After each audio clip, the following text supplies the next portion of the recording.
ان الحمد للہ والصلاة والسلام علی رسول اللہ وعلی آلہ واصحابہ وآل بیتہ اجمعین، اما بعد۔ رب اشرح لی صدری ویسر لی امری واحلل عقدۃ من لسانی یفقہوا قولی۔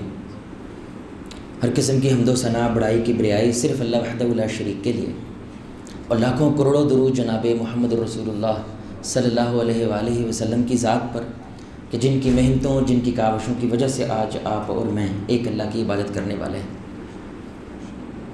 میرے پیارے بھائیوں، دوستوں، بزرگوں، ساتھیوں، شیخ الخزیمہ المقدسی رحمہ اللہ، ان کی بڑی ایک خوبصورت کتاب ہے التوابین، جس کے اندر یہ وہ کہانیاں لے کر آئے ہیں، سچی کہانیاں، جنہوں نے توبہ کی اور ان کی زندگی بدل گئی۔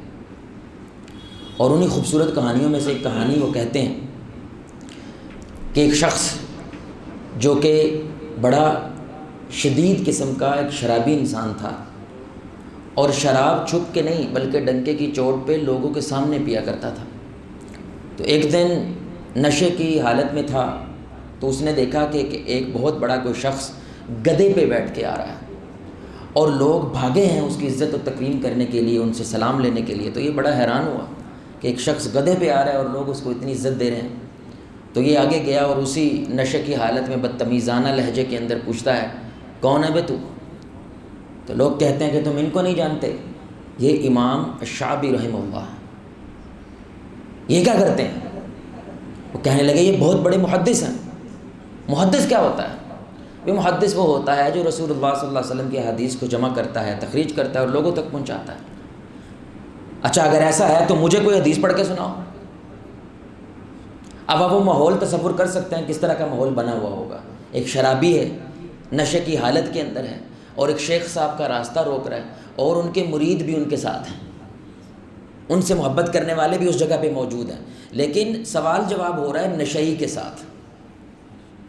اور ایسی حالت میں امام شعبی رحمہ اللہ ان کی قبر پہ کروڑوں رحمتیں نازل فرمائے، وہ تھوڑی دیر کے لیے سوچتے ہیں، اور سوچ کے کہتے ہیں، بخاری کی حدیث ہے کہ رسول اللہ صلی اللہ علیہ وسلم نے ارشاد فرمایا، اگر تم میں حیا نہ رہے تو جو چاہے کرو۔ یہ کہنا تھا کہ وہ جو بوتل اس نے پکڑ رکھی تھی وہ نہ صرف اس کے ہاتھوں سے گرتی ہے، بلکہ وہ شوق لگتا ہے، ایک دم سے جھٹکا لگتا ہے، اور اپنے آپ کے اندر وہ یہ سوچنے لگتے ہیں کہ کیا میں اتنا بے شرم انسان ہوں، میں کیا اتنا بے حیا انسان ہوں۔ وہ قافلے، وہ لوگ تو وہاں سے چلے گئے، لیکن یہ اپنے گھر آ کے بس روتے رہے، کئی دنوں تک اپنے کمرے سے باہر نہیں نکلے، اور پھر ایک ارادہ لے کر باہر نکلے اور اپنی والدہ کو کہتے ہیں کہ کیا میں امام شعبی نہیں بن سکتا، کیا میں ایک محدث نہیں بن سکتا۔ اور یہ جذبہ لے کر وہ بصرہ سے مدینہ کی طرف کوچ کرتے ہیں، علماء سے مشاورت کرتے ہیں، اور وہ کیا کہتے ہیں کہ امام مالک رحمہ اللہ اس وقت بہت بڑے ایک عالم ہیں، تم ان کے پاس جاؤ، باذن اللہ وہ تمہیں ایک محدث بنائیں گے۔ وہ امام مالک کے پاس جاتے ہیں، اور یہ کون بنتے ہیں؟ یہ نہ صرف محدث بنتے ہیں میرے بھائیوں اور دوستوں، بلکہ ان کا نام عبداللہ بن مسلم الکانبی رحمہ اللہ تھا، جو امام بخاری اور مسلم کے استادوں میں سے ایک استاد بنا۔ اسلام کا کوئی راستہ آپ دریافت نہیں کر سکتے، ڈسکور نہیں کر سکتے، جب تک آپ بخاری مسلم کے راستے سے ہو کر نہیں آتے۔ اللہ نے اتنا بڑا مقام دیا ہے بخاری اور مسلم کو، لیکن وہ بخاری اور مسلم اگر بنے ہیں تو اپنے استادوں کی وجہ سے ہیں، اور ان استادوں میں سے ایک استاد کون تھے؟ وہ عبداللہ بن مسلم الکانبی تھے، جو ایک وقت کے اندر بہت بڑے شرابی ہیں، لیکن امام الشعبی رحمہ اللہ نے موقع کا بہترین فائدہ اٹھایا، اور ایسا تیر مارا ہے کہ اس ایک تیر کا یہ فائدہ ہوا کہ وہ امت کے لیے ایک بہت بڑی خیر پیدا کرنے والے بن گئے۔ جہاں پہ لوگ ان سے کوسوں دور بھاگتے تھے، اب دور دور سے لوگ ان کے پاس آتے تھے کہ ہمارے لیے دعا فرما دے، سبحان اللہ۔ جہاں پہ لوگ ان کو گالم گلوچ کرتے تھے، ان پہ لعنتیں برساتے تھے، استغفر اللہ، وہی لوگ اب ان کے پاس آ کر حدیث کا سبق سیکھنا چاہتے ہیں، دین سیکھنا چاہتے ہیں۔ یہ کس وجہ سے ہوا؟ یہ امام شعبی رحمہ اللہ کے ایک اصول جو رسول اللہ صلی اللہ علیہ وسلم اپنایا کرتے تھے، وہ کیا ہے؟ موقع کا بہترین فائدہ اٹھانا۔ اب آپ تصور کر سکتے ہیں جو اس وقت ہمارا ماحول ہے، اس وقت ملک کا جو سیاسی صورتحال ہے، جو مذہبی صورتحال ہے، کس لیول کی ادب برداشت ہے۔ مسلکوں کے اندر بھی 20 40 مسلک بن چکے ہیں۔ آپ تصور کر سکتے ہیں کہ اس ماحول کے اندر ہم نے تو گدھے سے اترنا بھی نہیں ہے نا، ہم نے تو پراڈو سے اترنا ہے، ہم نے تو بڑی گاڑی سے اترنا، اور ایک نشئی بیچ میں آئے اندر ہونی کی یہ تسی چنگی طرح جانتے ہو۔ اگر امام شعبی رحمہ اللہ آرڈر لگاتے کہ بھائی اس کو دور لے جاؤ، اس کو ذلیل کیا جاتا، اس کو بے عزت کیا جاتا، کیا وہ اتنے بڑے محدث بنتے ہیں؟ یہ اللہ تعالیٰ موقع فراہم کرتا ہے میرے بھائی کہ ایک موقع انسان کی پوری کایا پلٹ کے رکھ سکتا ہے. اور یہی رسول اللہ صلی اللہ علیہ وسلم بھی عمل اختیار کرتے تھے کہ آپ صلی اللہ علیہ وسلم موقعوں کا فائدہ اٹھاتے تھے. اور وہ صرف فائدہ اٹھانے کی دیر ہوتی تھی. جو 25 سال کے دشمن ہوتے تھے وہ اسے ایک موقع کی وجہ سے کیا کرتے تھے, فوراً رسول اللہ صلی اللہ علیہ وسلم کی جانثار بن جاتے تھے. سبحان اللہ. اس لیے آپ کے کاروباری صورتحال ہو, آپ کی ذاتی صورتحال ہو, آپ کے رشتوں کی صورتحال ہو, یہ اللہ کی رحمت ہے, یہ اللہ کی محبت ہے. وہ آپ کو موقع فراہم کرتا ہے, اور وہ موقع اللہ قیامت کے دن گنوائے گا آپ کو. کیا تجھے یہ موقع نہیں ملا تھا؟ کیا ایک مولوی تجھے آ کے یہ بتا کے نہیں گیا تھا؟ یا قاری صاحب نے تمہیں یہ بات بتلائی نہیں تھی؟ کیا تو جب چوک میں کھڑا ہوا تھا, تو دہی لینے کے لیے جا رہا تھا, رستے میں کھڑے ہو کے اس بزرگ نے تجھے تیرے مسئلے کا حل نہیں بتلایا تھا؟ تجھے کیا لگتا ہے وہ سب کچھ ایسے ہی چل رہا تھا؟ وہ میری طرف سے رحمت تھی. تمہیں ایک موقع فراہم کرنا تھا کہ لوٹا. یہ تیرے رشتے بھی لوٹا سکتے ہیں, یہ تیرا کاروبار بھی بہتر ہو سکتا ہے, یہ تیری ذاتی زندگی بہتر ہو سکتی ہے. اب جو موقعوں کا بہترین فائدہ اٹھا جاتے ہیں وہ جنتی ہو جاتے ہیں, اور جو موقعوں کا فائدہ نہیں اٹھاتے ہیں یہی لوگ تو جہنمی ہوتے ہیں. کیا خیال ہے؟ اس لیے اللہ تعالیٰ نے یہ جو بات کہی ہے کہ دنیا کا مقصد کیا ہے, الذی خلق الموت والحیات لیبلوکم ایکم احسن عملا, کہ زندگی اور موت کیوں ہے؟ میں دیکھنا چاہتا ہوں کہ تم میں سے کون موقع کا بہترین فائدہ اٹھاتا ہے. موقع بکھرے پڑے ہیں پورے کے پورے معاشرے کے اندر. اب جو ان موقعوں کا بہترین فائدہ یعنی بہترین عمل کرتا ہے, وہ بہترین عمل کیا ہے کہ ایک شخص کے پاس موقع ہے, یا تو ثابت کر یہ گاہکی کا ٹائم ہے, تیری بہترین سیل ہو سکتی ہے, تو سارے کا سارا دن مکھیاں مار رہا تھا, کوئی گاہک نہیں آیا, لیکن ابھی نماز کا وقت آیا ہے, اب تیرے پاس موقع ہے اللہ اکبر کو ثابت کرنے کا. اللہ بڑا ہے یا تیری خواہش بڑی ہے, یا یہ دکان بڑی ہے, یا یہ کسٹمر بڑا ہے, اب ثابت کر دے. ہو سکتا ہے یہ ثابت کرنا ہے اور اگلا لمحہ تیری موت کا ہو, اور تو مسجد جانے کی وجہ سے ہمیشہ کے جنتی بن جائے.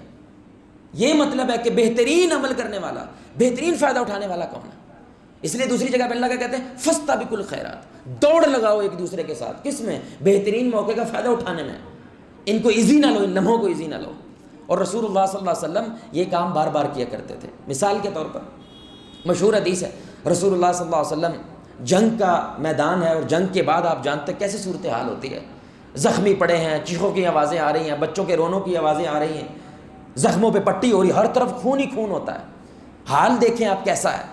لیکن وہاں پہ ایک بچہ رو رہا ہے, اور ایک عورت نے اس بچے کو جب دیکھا تو اس سے برداشت نہیں ہوا, اور وہ بچے کو اٹھا کے دودھ پلانے لگ جاتی ہے. تو صحابہ یہ منظر دیکھ رہے ہیں, ظاہری بات ہے ایک جذباتی منظر ہے, وہ بھی جذباتی ہو جاتے ہیں. تو رسول اللہ صلی اللہ علیہ وسلم صحابہ کو دیکھ رہے ہیں کہ وہ ماں کو دیکھ رہے ہیں. تو اب دیکھیں, اب ان کے ذہن میں صرف ایک چھوٹی سوچ ہے. کس لیے؟ ایک ماں کی محبت کی سوچ ان کے اندر آئی ہے کہ ماں اور بچے کی کتنی محبت ہوتی ہے, کہ اس جنگ کے میدان کے اندر بھی اپنا بچہ نہیں بھولی. تو رسول اللہ صلی اللہ علیہ وسلم نے وہاں پہ تیر مارا ہے, اور ایسا تیر مارا ہے کہ یہ صحابہ کچھ بھی کر سکتے ہیں, یہ واقعہ نہیں بھولیں گے, اور اس سے جو سبق دیا ہے رسول اللہ صلی اللہ علیہ وسلم نے وہ بھی کبھی نہیں بھولیں گے. تو آپ صلی اللہ علیہ وسلم نے فرمایا, اے میرے صحابہ, تمہیں لگتا ہے کہ یہ عورت اس بچے کو آگ میں پھینکے گی؟ تو صحابہ نے کہا, اللہ کی قسم اٹھا کے کہتے ہیں ہم, یہ عورت ایسا کبھی نہیں کر سکتی. تو آپ صلی اللہ علیہ وسلم نے فرمایا, یہ ایک ماں کا بچے سے محبت ہے, اور اللہ اس ماں سے کروڑوں گنا زیادہ اپنے بندے سے محبت کرتا ہے. وہ کیوں کر چاہے گا کہ میں اپنے بندے کو جہنم میں پھینکوں؟ اب ان کی محبت ایک ماں کی حد تک تھی, لیکن رسول اللہ نے اس محبت کو اتنا بڑا کر دیا کہ ان کے اندر اللہ کی محبت اور زیادہ مضبوط ہو گئی. سبحان اللہ. کیوں؟ کیونکہ یہ موقع دوبارہ نہیں آنا, یہ حالات دوبارہ نہیں پیدا ہونے, یہ جذبہ شاید دوبارہ نہ آئے. تو یہاں پہ بہترین وقت ہے کہ تیر مار دو. تو رسول اللہ صلی اللہ علیہ وسلم نے تیر مارا ہے, اور صحابہ کا ایمان کیا ہو گیا؟ وہ پہلے سے زیادہ مضبوط ہو گیا, اللہ سے زیادہ محبت ہو گئی.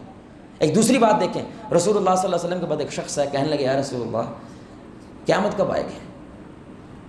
اب بھائی جواب ہو سکتا ہے, کچھ نشانیاں بتائی جا سکتی ہیں, لیکن رسول اللہ صلی اللہ علیہ وسلم نے دیکھا کہ موقع ہے, بندے کے اندر فکر پڑی ہوئی ہے موت کی, بندے کے اندر فکر پڑی ہوئی ہے قیامت کی, آخرت کی. تو رسول اللہ صلی اللہ علیہ وسلم نے تھوڑی دیر سوچ کے بتلایا, اے میرے صحابی, تم نے تیاری کتنی کی ہے؟ تو اب یہ وہ توقع نہیں کر رہے تھے, ان کو تو لگا کوئی نشانی بتائی جائے گی, کوئی جواب دیا جائے گا. اب یہ جب توقع نہیں کی تو وہ سوچی پڑ گئے, کیونکہ ایسا تو میں نے سوچا نہیں ہے. کیونکہ رسول اللہ صلی اللہ علیہ وسلم مطلب کیا ہے کہ اگر تم تیار ہو تو پاویں آج آ جائیں, اور اگر تم تیار نہیں ہو تو بھائی اب جب بھی آئے گی تیرے لیے تو بھیانک ہی ہے نا, اصل بات تو تیری تیاری ہے. اب وہ سوچی پڑھ کے تھوڑی دیر کے بعد کہتے ہیں, یا رسول اللہ, مجھے تو بس ایک بات پتہ ہے, میں اللہ اور اس کے رسول سے محبت کرتا ہوں. تو رسول اللہ صلی اللہ علیہ وسلم مسکرانے لگ گئے. آپ نے فرمایا پھر تو انہی کے ساتھ ہوگا جن سے تو محبت کرتا ہے. اب وہ سوال کا جواب لے کر جا سکتے تھے، لیکن یہ جو رسول اللہ صلی اللہ علیہ وسلم نے اس موقع کا فائدہ اٹھایا ہے. صحابہ کہتے ہیں کہ یہ الفاظ رسول اللہ کے ہمارے لیے سب سے زیادہ خوشی کا باعث تھے. کیوں؟ کیونکہ ہمیں یقین آ گیا تھا کہ ہم تو رسول اللہ سے محبت کرتے ہیں تو مرنے کے بعد بھی، کیونکہ ایک فکر تھی نا، پتہ نہیں رسول اللہ کہاں ہوں گے، ہم کہاں ہوں گے. یعنی کہ آدم سے لے کر آخری انسان تک اتنی بڑی انسانیت، کہاں رسول اللہ کہاں ہم. لیکن ہمارے نبی کیا کہہ رہے ہیں؟ ہم کوئی ایک ہی بستی میں ہوں گے، ہم کسی ایک ہی علاقے میں ہوں گے، تم میرے ساتھی ہوگے اگر تم مجھ سے محبت کرتے ہو. تو اس صحابی کے صرف ایک سوال تھا، لیکن رسول اللہ نے موقع کا ایسا فائدہ اٹھایا، اتنی بڑی گارنٹی لے کر وہ گھر چلے گئے. سبحان اللہ. یہ ہمارے نبی صلی اللہ علیہ وسلم کا انداز تھا کہ وہ موقعوں سے فائدہ اٹھاتے تھے اور صحابہ کی پوری سوچ کو رخ نیا دے دیتے تھے. اب ایک سچا واقعہ میں آپ کو بتلا رہا ہوں. میں آن لائن ایک چیز دیکھ رہا تھا، کیونکہ ہمارا یہ ظاہری بات ہے سیریز رشتوں کے حوالے سے ہے، رشتوں کو مضبوط کرنے کے حوالے سے ہے. تو رسول اللہ صلی اللہ علیہ وسلم یہ موقعوں کا فائدہ اٹھا کے صحابہ سے اپنے رشتے مضبوط کرتے تھے، بلکہ ان کا رشتہ اللہ سے بھی مضبوط کر دیتے تھے. تو ایک خاتون وہ خود اپنی بات بتلا رہی ہے کہ میرے خامند نے، میرا بچہ بیمار ہو گیا، چھوٹا سا تھا، تو وہ دوائی لے کر آئے اور خاص طور پہ یہ مجھے ہدایت دی تھی کہ بچے سے اس دوائی کو دور رکھنا، اگر اس دوائی کا تھوڑا سا بھی غلط استعمال کرتا ہے تو یہ بچے کی جان جا سکتی ہے. تو وہ ظاہری بات ہے لاپرواہی کر دی اس نے، بچے نے وہ دوائی ساری پی گیا اور وہ مر گیا. سچا واقعہ، بچہ موت کے جنگل میں جا کر پھنس گیا. اب اس عورت کو ڈر یہ نہیں ہے کہ بچہ دنیا سے چلا گیا، ڈر کس کا ہے؟ شوہر کا، کہ ہو سکتا ہے وہ رشتے ہی ختم ہو جائے. کیونکہ اس کے شوہر جو تھوڑے اصول پسند تھے، اسٹرکٹ تھے، اتھارٹی والے تھے، ان کو لگا کہ اب وہ ہو سکتا ہے غصے میں آ کے طلاق دے دے، جو تھوڑا بہت ہمارا رشتہ ہے وہ ختم ہو جائے، میں کہاں جاؤں گی. تو آپ ایسا محسوس کریں، وہ ایسے ہی محسوس کر رہی تھی جیسے اگر ٹائم بم پہ بندہ بیٹھا ہے اور 10 سیکنڈ بعد وہ پھٹنے والا ہے. آپ سوچیں اس بندے کی کیا حالت ہوگی اس وقت. یہی حالت اس خاتون کی ہے. اب وہ شوہر آئے ہیں، بچے دیکھا ہے، ظاہری بات ہے روئے ہیں، جذباتی ہوئے ہیں، اپنی بیوی کو ڈھونڈا ہے، بیوی کے پاس جا کر ایک جملہ بولا ہے. وہ عورت کہتی ہے اس بندے نے مجھے خرید لیا اس نے مجھے. کیونکہ وہ توقع کیا کر رہی ہے؟ گملہ آئے گا. وہ توقع کیا کر رہی ہے کہ کچھ کام خراب ہوگا، لیکن موقع کا اس بندے نے بہترین. اب اس نے سیاست کی، اس نے جذبات کا فائدہ اٹھایا، لیکن کام کمال کا کیا. وہ قریب آیا اور اس کو آ کے کہتا ہے کہ دیکھو جو ہونا تھا وہ ہو گیا، اب یہ بچہ کبھی واپس نہیں آ سکتا، اور میرا یہ ایمان ہے تم نے یہ سب کچھ جان بوجھ کے نہیں کیا. ہم اللہ سے دعا کرتے ہیں کہ اللہ تعالی ہمیں اس سے افضل بچہ عطا فرمائے، اللہ ہمیں اس سے افضل نعمت عطا فرمائے. جو ہونا تھا وہ ہو گیا، پریشان ہونے کی ضرورت نہیں ہے. اب آپ تصور کریں کہ ٹائم بوم پہ بندہ بیٹھا ہوا ہے، 10 سیکنڈ بعد پھٹنے والے، آخری سیکنڈ کے اندر وہ بند ہو جائے تو کیا سکون آئے گا آپ کو، کیا نرمی پیدا ہوگی آپ کے اندر. بس وہ لمحہ تھا. زندگی میں دوبارہ اس عورت نے اس مرد کے سامنے کوئی شکایت نہیں رکھی، کوئی بات نہیں کی، کیونکہ ایک موقع کی وجہ سے اس عورت کو ہمیشہ کے لیے اس نے خرید لیا. سبحان اللہ. یہ مطلب ہوتا ہے موقع کا بہترین فائدہ اٹھانا. میں ایک جگہ پہ جاب کرتا تھا، تو وہ مذہبی ادارہ تھا. میری ان کے ساتھ کسی معاملے کے اوپر اختلاف ہوا، اچھی خاصی لڑائی ہوگی، لٹرلی انہوں نے مجھے نکال دیا وہاں سے. تو میرا ان کو چہرہ دیکھنے کا دل نہیں کر رہا، وہ میرا چہرہ دیکھنے کا دل نہیں کر رہا. اور یہ شیطان کی ایک چال ہوتی ہے کہ اب وہ پوری کوشش کرتا ہے معاملہ لمبا ہو. کیوں؟ جتنا معاملہ لمبا ہوتا ہے بندے کا دل اتنا سخت ہو جاتا ہے. اب وہ سلام دعا کرنا اتنا مشکل ہو جاتا ہے، اب وہ صلح کرنا اتنا مشکل ہو جاتا ہے. لیکن عید کا موقع آ گیا، عید تھی، تو میں لڑکوں کو دوستوں کو فون کر رہا تھا. تو میرے ذہن میں اللہ نے یہ بات ڈالی، یہ موقع ہے. سمجھ رہے ہیں؟ یہ موقع ہے. کیونکہ ہمارے خاندان، ہمارے لوگ جیسے بھی ہیں، جنازہ ہو، شادی ہو، یا اس طرح کے اچھے مواقع ہوں، وہ مردے، بولو بھائی، وہ مردے اکھاڑتے ہیں. وہ لوگ مردے نہیں اکھاڑتے ہیں، بلکہ وہ اکھاڑنے بھی لگے. یار ہیا کر، ویاہ دا موقع ہے، ہیا کر یار، بندہ مر گیا، ہیا کر یار، عید بعد چو گل کریں گے. وہ موقع ایسے ہوتے ہیں. تو میں نے کہا پتہ نہیں میرے بھائی دوبارہ یہ موقع آنا ہے کہ نہیں آنا. کوئی معافی مانگنے کی ضرورت نہیں، کوئی کچھ کرنے کی ضرورت نہیں، فون اٹھانا، صرف عید مبارک کہہ دو. تو میں نے فون اٹھایا، انہوں نے فون اٹھا لیا. میں نے کہا بھائی جان آپ کو عید مبارک، اللہ آپ کو ایسی اور خوشیاں عطا فرمائے. وہ تھوڑی دیر توقف کر گئے تھے، آپ کو بھی بھائی عید مبارک، اللہ آپ کو بھی ڈھیروں خوشیاں عطا فرمائے. بس اللہ اللہ خیر صلی اللہ. اب ہو سکتا ہے بھائی میں سوچ رہا ہوں کہ شرعی عذر کی بنیاد پہ ہم ناراض ہیں، وہ سوچ رہے ہیں کہ ہم شرعی عذر کی بنیاد پہ ناراض ہیں. اور اگر ایسا نہ ہوا تو ہم ایسی دنیا سے چلے گئے تو ہمارے اعمال قبول ہی نہ ہوئے، کیونکہ وہ لٹک جاتے ہیں اگر دو مسلمان آپس میں ناراض ہیں.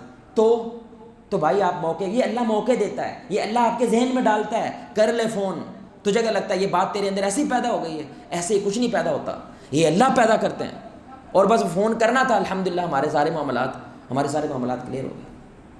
رسول اللہ صلی اللہ علیہ وسلم مارکیٹ سے گزر رہے ہیں، آپ صلی اللہ علیہ وسلم نے دیکھا ایک مرا ہوا بکری کا بچہ پڑا ہوا ہے، مرا ہوا بکری کا بچہ. کیسے گزریں گے آپ؟ اوپر سے ہو کے گزریں گے، نفرت کریں گے، گھن آئے گی، بدبو بھی آئے گی.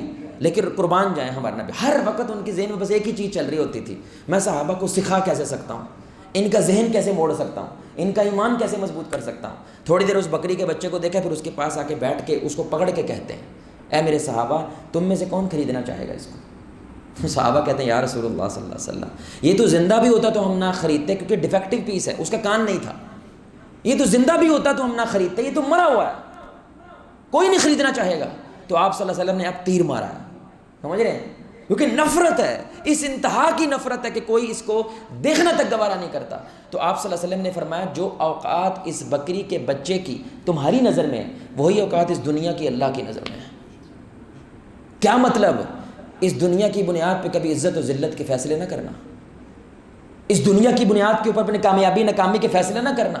جس طرح تمہیں اس جانور سے گھن آ رہی ہے، تو جب یہ وقت آئے کہ ایک طرف دنیا اور دوسری طرف اللہ ہے، ایک طرف دنیا اور دوسری طرف تمہارا ایمان ہے، تو ایسے ہی اس دنیا کو گھن سے دیکھنا، الٹی سے دیکھنا جیسے اس وقت اس جانور کو دیکھ رہے ہو، اور اللہ کا انتخاب کرنا، ایمان کا انتخاب کرنا. کیونکہ میں نے تمہیں دلیل دے دی ہے، اور میں کون ہوں؟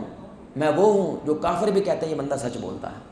میں تمہیں اس دنیا کا راز بتا رہا ہوں. اس دنیا کی اوقات اللہ کی نظر میں تو اتنی سی ہے، اس کی بنیاد پہ 5 سال اپنے برا سے ناراض نہ ہو جائیں، اس کی بنیاد پہ اپنی اس بھائی کی وراثت کے اوپر قبضہ کر کے نہ بیٹھ جائیں، اس کی بنیاد پہ اپنی بیٹیوں کو وراثت سے محروم نہ کریں. ہر شے کا بیڑا غرق کر لے گا. مرا ہوا بکری کا بچے جتنی اوقات نہیں ہے اس دنیا کی اللہ کی نظر میں، اور تو اس کی بنیاد کے اوپر اللہ کو ناراض کرنے بیٹھ گئے. انا للہ و انا راجعون. یہ ہمارے نبی نے ایسا تیر مارا ہے. آپ دیکھیں صحابہ، پھر ابو بکر جیسے لوگ کیسے پیدا ہوتے تھے، پورا گھر اٹھا کے رسول اللہ قدموں میں رکھ دیتے تھے. عمر جیسے لوگ کیوں پیدا ہوئے، آدھا آدھا گھر اٹھا کے لے آتے تھے. وجہ کیونکہ اب ان کے اندر دنیا کی کوئی اوقات نہیں ہے. یہ پھر آ جائے گی، لیکن ایمان پھر شاید نہ آئے، یہ موقع پھر شاید نہ آئے. موقع بھرے پڑے ہیں ہمارے معاشرے کے اندر میرے بھائی، یقین جانیں. شیخ زبیر علی زئی رحمہ اللہ، ان کو کسی نے کہا کہ آج کے دور میں دعوت دینا، تبلیغ کرنا بڑا مشکل کام ہے. انہوں نے کہا جتنا آج کے دور میں آسان ہے تاریخ میں کبھی نہیں تھا.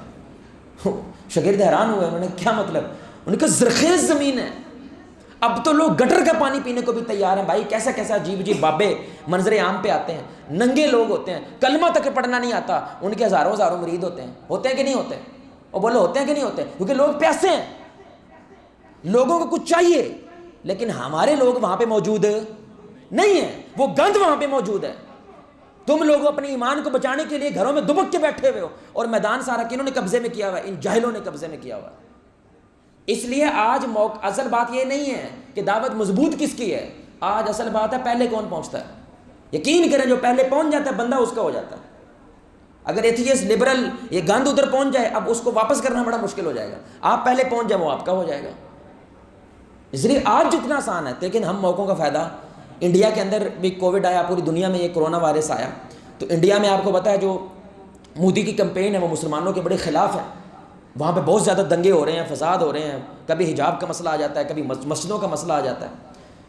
تو وہاں پہ مسلمانوں نے بڑا کمال کا موقع کا فائدہ اٹھایا. مندر بند ہو گئے، چرچ بند ہو گئے، لیکن مسلمانوں نے مسجدیں کھول دیں. کرنٹینہ کے لیے جگہ نہیں ہے، لوگوں کو رکھنے کے لیے جگہ نہیں ہے. اور انہوں نے یہ آیت اتنی مشہور کر دی، اتنی عام کر دی کہ جس نے ایک انسان کی جان بچائی اس نے انسان، مسلمان کی نہیں، وہ ہندو بھی ہے، وہ عیسائی بھی ہے، وہ یہودی بھی ہے، وہ کافر بھی ہے، وہ ملحد کوئی بھی ہے، ایک انسان کی بچائے اس نے ساری انسانیت کی جان بچائی. انہوں نے مسجدیں کھول دی، مسجد میں کرنٹینہ ہونے لگ گیا، لوگوں کے وہاں پہ علاج ہونے لگ گیا. اب جب بھی وہ مودی کی کوئی کمپین اس ایریا میں جاتی ہے، وہ ہندو مسلمانوں کی حفاظت کرتے ہیں، ہندو کرتے ہیں وہ حفاظت، کہ انہوں نے اپنے مقدس مقامات ہمارے لیے کھول دیے بھائی، وہ جگہیں ہمارے لیے اوپن کر دیں، اور تم ان کے خلاف جاؤ گے. ہم ان کے خلاف ایک جملہ تک سننا گوارا نہیں کریں گے. اللہ اکبر. موقع کا کیا کیا؟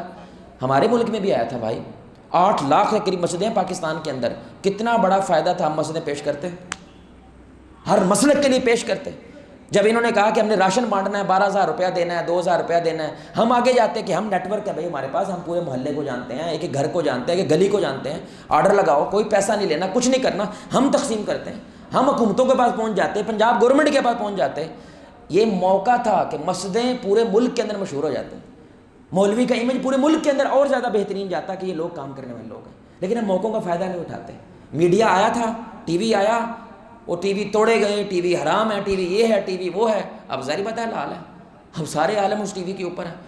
کوئی عالم ہی شاید آپ کو ملے گا جو ٹی وی کے اوپر نہیں ہے. ہر عالم اب کیا کہتا ہے میڈیا کے اوپر ہونا چاہیے، ہمیں میڈیا کے اوپر جنگ لڑنی چاہیے. لیکن اب کیا ہو گئی ہے، دیر ہو گئی ہے. ہم لاکھ لگا رہے ہیں، وہ اربوں لگا رہے ہیں. اب سارا میڈیا کس کے قبضے میں ہے؟ دشمنوں قبضے میں ہے. اگر اس وقت ہم اس موقع کا فائدہ اٹھا جاتے تو آج شاید اکثر میڈیا وہ دینداروں کے قبضے میں ہوتا، ان کے کنٹرول کے اندر ہوتا کہ بھئی یہ کام ہم نے چلنے دینا اور یہ کام چلنے نہیں دینا. یہ جو لبرل آنٹیاں ہیں، یہ جو عورتیں ساری مارچ کرتی ہیں، میرے بھائی 30-35 آنٹیاں بس، یہ زیادہ کچھ نہیں ہے. لیکن وہ میڈیا کے اوپر بڑی ایکٹیو ہیں. ان کے ویوز جو ہیں وہ 2-2 4,000 5,000 20-20 لاکھ ہو جاتے ہیں. لوگوں کو کیا لگتا ہے کہ بہت زیادہ ہیں. وہ ہوتے نہیں ہیں، معاشرے کے اندر وہ نہیں ہوتے ہیں، لیکن وہ موقع کا فائدہ اٹھا رہے ہیں، ہم نہیں اٹھا رہے. میں آپ کو سچی بات بتا رہا ہوں، عالم کا بیٹا، وہ عالم ہے، ہمارے دوست ہیں، تو ان کے پاس گئے تو وہ اپنے بیٹے کی وجہ سے بڑے پریشان تھے کہ یار اس کے ساتھ ذرا کاؤنسلنگ کرو، بیٹھو کہ کیا مسئلہ ہے. تو اس کا جو بیٹا تھا، اس کی والدہ جو ہے اصل میں وہ اس کو ساتھ اکثر ذلیل کرتی ہے، اس کو وہ پورے خاندان میں اس کی شکایتیں لگاتی ہے. اب وہ جہاں پہ بھی جاتا ہے نا تو وہ کہتے ہیں تو اپنی ماں کو بڑا تنگ کرتا ہے، تو گھر والوں کو بڑا تنگ کرتا ہے، تو ہے بڑا شیطان کا بچہ. تو ظاہر بات ہے ایگو ہوتی ہے بھائی، اور بچوں کی تو زیادہ ہوتی ہے تھوڑی سی. وہ تو تھوڑی وہ تو انڈا سے ہی نہ پکا ہو تو وہ ناراض ہو جاتے ہیں. یہاں پہ تو وہ بزت ہو رہا ہے، تو وہ بزت بہت زیادہ ہوا. ایک دن غصے میں آیا، ماں نے اور زیادہ بزت کر دیا، اور اس نے کیا کیا، اس کو گھر سے نکال دیا. یہ نہیں کہ بوری بستر اٹھا کے، ویسے گھر سے نکال دیا. اب یہ موقع تھا، یا تو آپ اس بچے کو اپنے دل کے اندر ڈال لو یا اس کو متنفر کر دو. موقع ہے نا بھائی، بولے میں موقع ہے کہ نہیں ہے. یہ گھر سے باہر نکلا ہے، گھر کے باہر تو بھیڑیے بیٹھے ہوئے ہیں، گھر کے باہر تو گند بیٹھا ہوا ہے. آپ کی سوچ ہے کیا کیا گند ہے. اور گھر سے باہر نکلا ہے تو کونے کے اوپر ایک لڑکا ہے، سچا واقعہ سنا رہا ہوں، کونے کے اوپر لڑکا تھا محلے کا، وہ سوٹا لگا رہا تھا. اس نے کہا کیوں ہے، کیونکہ یہ ایموشنل تھا نا. اس نے کیا ہوا میرے بھائی کو، اب کیا ہوا میرے بھائی کو، ایسے کر کے ہاتھ مار رہا ہے نا. یہ کس نے کرنا تھا؟ ہاں یہ کرنا تھا اس وقت ماں نے، لیکن کس نے کر دیا؟ شیطان نے کر دیا. اس نے کیا کہا، میری بڑی تکلیف ہے، مجھے اپنی امی سے نفرت ہے، انہوں نے مجھے گھر سے باہر نکال دیا، میری بےزتی کرتی ہیں. سوٹا لگا،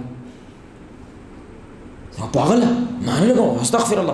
وہ یہ دوائی ہے، یہ سوٹا تھوڑی، یہ تو دوائی ہے، تو سوٹا سمجھ رہا ہے، وہ یہ دوائی ہے، تو پیے گا نا تو دیکھیے تیری ذہنی یہ جو ٹینشن ہوئی ہے، بمب بن رہا ہے، یہ نرم ہو جائے گا. اب اس کو لگا واقعی یہ دوائی، اور وہ نشئی ہو گیا. اس کی بعد نشئی بن گیا. اور کئی عرصے بعد جا کر اس کے باپ نے ایک دفعہ وہ بیگ بک کھول رہے تھے تو اس کے اندر سے چیز نکلی، تو اس نے کہا یار پتہ نہیں یہ کیا ہے. پھر وہ نیٹ پہ دیکھا، لوگوں سے پوچھا، پتہ چلا بھائی یہ ڈرگ لے رہا ہے. عالم کا بیٹا. موقع کا فائدہ کس نے اٹھا لیا؟ شیطان نے اٹھا لیا. آپ نے نہیں اٹھایا، آپ کے خلاف ہو گئے، کھڑا ہو گیا. میں ممبر رسول پہ ہوں میرے بھائی، عینی شاہد ہوں میں کہ بچہ وہ گھر سے بھاگ گیا. اس کی عمر کتنی ہے؟ 15 سال. ماں باپ کے خوف سے بھاگ گیا کیونکہ نمبر تھوڑے آئے تھے. اس کو لگا بس میری تو خیر کوئی نہیں، وہ گھر سے بھاگ گیا. لیکن بہرحال حالات ہوئے، واپس آ گیا. اب ظاہری بات ہے اس کو کیا لگا تھا، صدقے واری قربان جائیں گے، شکر ہے ہمارا بچہ یہی موقع ہونا چاہیے نا بھائی. شکر ہے واپس آ کے مرمرا نہیں گیا. بھائی کسی گنڈوں کے ہتھے چڑھ جاتا. وہ کراچی بھاگا تھا اس وقت، دیکھیں 5,000 کے لیے بندے لاشیں دے رہے ہیں بوریوں کے اندر ڈال ڈال کے، اس زمانے میں بھاگا ہے. تو شکر ہے واپس آیا. لیکن وہ الٹ گیم ہوئی، ساروں نے بائیک آؤٹ کر دیا. کوئی اس سے بات نہ کرے، کوئی اس سے بولے نا. تقریباً 1 سال تک یہ وقت چلتا رہا، 1 سال تک. اب وہ بچہ جو ہے آج تک بڑا ہو گیا ہے، لیکن کبھی اپنے ماں باپ سے رشتہ بحال نہیں ہو سکا. وہ کہتا جواد بھائی صرف ایک بنیاد پہ میں یہاں پہ ٹکا ہوا ہوں، اور وہ بنیاد کیا ہے؟ اللہ کا دین. جو بھی ہیں میرے ماں باپ ہیں، لیکن تعلق نام کی ہمارے اندر چیز کوئی نہیں ہے. میں وہ منظر آج تک نہیں بھولا. اب وہ منظر تھا، وہ آپ ایسا موقع پہ تیر مارتے، الحمدللہ پتر تو ہمیں بتاتا کہ تیرا کیا مسئلہ ہے، ہم تیرے ماں باپ ہیں، ہم تیرے سے محبت کرنے والے ہیں. آپ ایسا تیر مارتے ہیں کہ وہ کبھی سوچ بھی نہ سکتا کہ میں اپنے ماں باپ سے دور بھاگوں گا، کبھی دور نہیں بھاگوں گا، کہ ان جیسا مخلص مجھے دنیا میں کبھی نہیں ملے. آپ ایزی لے جاتے ہیں اس موقع کو، لیکن بچے کی نظر میں وہ موقع بہت بڑا ہوتا ہے. اب اس کے اندر نفسیاتی طور پہ بیٹھ گئی کہ میرے ماں باپ مجھ سے محبت نہیں کرتے، جو غلط ہے. ماں باپ محبت کرتے ہیں، لیکن اس کے ذہن میں تو یہ بات بیٹھ گئی نا، کس کی وجہ سے؟ اس موقع کے غلط استعمال کی وجہ سے. آج تک وہ اپنے ماں باپ سے صحیح طرح تعلقات کو بحال نہیں کر پایا. اس لیے میرے بھائی اور دوستو، اس وقت ہمارے معاشرے میں مواقع بکھرے پڑے ہیں، آپ کے تعلقات کے مواقع بکھرے پڑے ہیں. اللہ تعالیٰ آپ کو صرف یہ موقع دیتا ہے، اور آپ کو پتہ بھی چل رہا ہوتا ہے کہ اس وقت اگر میں نے فون کر دیا، اس وقت اگر میں نے اس کو کہہ دیا، اس وقت اگر میں نے سلام کر دیا، ساری گیم ٹھیک ہو سکتی ہے. آپ کے ذہن میں یہ بات آ رہی ہوتی ہے، لیکن آپ اگر ایسا نہیں کرتے میرے بھائی، یہ اللہ گنوائے گا آپ کو. میں نے تجھے موقع دیا تھا، میں نے وہ وقت میں نے پیدا کیا تھا بندے، کیوں؟ اور میں تو بہانے ڈھونڈتا ہوں کسی طریقے سے تو جنتی ہو جائے۔ تیرا باپ جنتی ہے آدم علیہ السلام، میں چاہتا ہوں کہ اس کے بچے بھی جنتی ہوں۔ میں نے جہنم اصول کے لیے بنائی ہے، اصل گھر تو انسان کا جنت ہے۔ یہ جہنم کیوں بنائی ہے؟ کیونکہ انصاف ہونا ہے، کیونکہ اصول ہے۔ اصل گھر تو ایک بندہ ہے مومن کا، وہ کیا ہے؟ وہ تو جنت ہے میرے بھائی۔ اللہ جہنم میں نہیں پھینکنا چاہتا۔ اس لیے ایک بڑے پیارا قول ہے، یقین جانیں دنیا نیک لوگوں کا میدان میں انتظار کر رہی ہے، قسم سے نیک لوگوں کا میدان میں انتظار کر رہی ہے۔ اور یہ جملہ سخت ہے لیکن حقیقت ہے، برائی نیک لوگوں کی وجہ سے پھیلتی ہے، کیونکہ برے لوگوں سے آپ کیا توقع کرتے ہیں؟ بولیں بھائی، برے لوگوں سے آپ کیا توقع کرتے ہیں؟ بدماشی۔ برے لوگوں سے برائی توقع کرتے ہیں، شیطانیت توقع کرتے ہیں۔ اچھائی نیک لوگوں سے توقع کی جاتی ہے، لیکن وہ میدان میں موجود نہیں ہوتے، وہ یونیورسٹیوں میں موجود نہیں ہوتے، وہ اسمبلیوں کے اندر موجود نہیں ہوتے، وہ میدانوں کے اندر موجود نہیں ہوتے۔ 25-25 سال مسجدیں ہو جاتی ہیں لیکن ان کو یہ نہیں پتہ ہوتا ہماری پچھلی گلی میں کون رہتا ہے، ہمارے ساتھ والے گھر میں کون رہتا ہے۔ یہ موقع ضائع کر رہے ہیں۔ رسول اللہ یہ موقع ضائع نہیں کرتے تھے، ان کو صرف خبر ملتی تھی کسی جگہ پہ کوئی کام ہو سکتا ہے، ہر شے چھوڑ کے اس کے پیچھے چلے جاتے تھے۔ اللہ سے دعا ہے اللہ تعالیٰ ان موقعوں کا بہترین فائدہ اٹھانے کی توفیق عطا فرمائے۔ اللہ تعالیٰ ان موقعوں کا فائدہ اٹھاتے ہوئے مجھے، آپ کو، ہم سب کو محمد رسول اللہ صلی اللہ علیہ وسلم کی ذات کے ساتھ جنت الفردوس میں اس انداز سے اکٹھا کرے، ہم سے مل کے اللہ کے چہرے کو آسمان میں دیکھیں 14ویں رات کا چاند۔ سبحانک اللہم وبحمدک اشہد ان لا الہ الا انت استغفرک و اتوب الیک۔ السلام علیکم۔